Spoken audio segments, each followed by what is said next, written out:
Fighting games are one of the most popular genres of games around the world.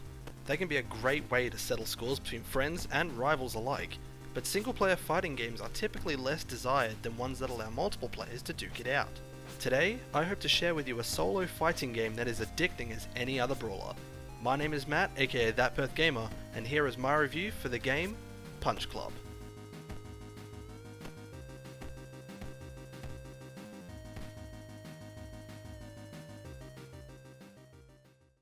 The story of the game is relatively simple.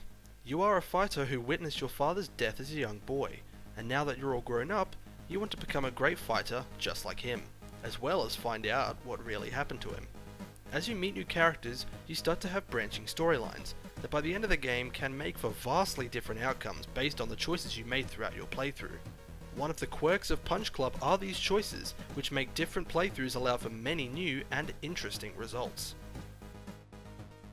The gameplay may seem simple upon first glance, but after a while you soon get to understand the true scope of the game. Of course, the main aspect of the game is fighting. Throughout your playthrough you will need to partake in a number of brawls against AI controlled characters, with your goal to knock out your opponent by having their HP drop to 0. Now you can do this by many different means. One thing the game excels at is providing a large number of different attacks, dodges, counterattacks and blocks, which you pick a select few of for each round of a fight.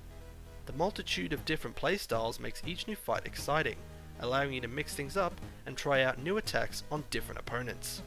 One of the biggest aspects of the game is your attribute level. Throughout your playthrough you can train up 3 different stats: Strength, which increases the damage of your attacks, Agility, which increases the speed of your attacks and your ability to dodge enemy attacks, and Stamina, which raises your endurance for each fight. Now you can train these stats any way you please, but the game highly suggests you pick just one stat to focus on in each playthrough, so that you can have your moveset be more tailored to the stat you chose.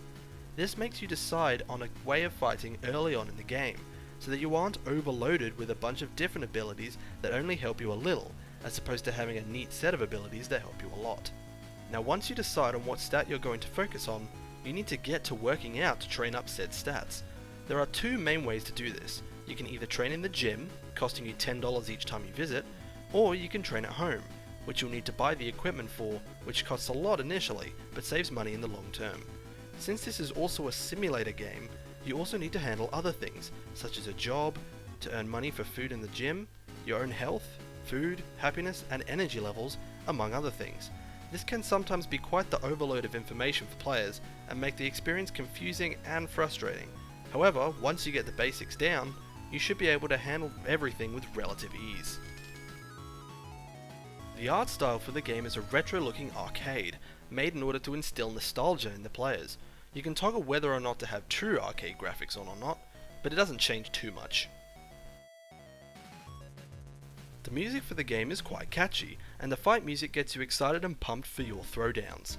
However, there are a very limited selection of tracks, and after a few hours of play, the music can become pretty repetitive and boring. Despite some of the flaws this game has, I found myself absorbed in the game for hours at a time. A good game is one that you play for long lengths of time, and the different styles of fighting and general play makes this game quite the replayable one. Overall, Punch Club excels in some areas but falls flat in others.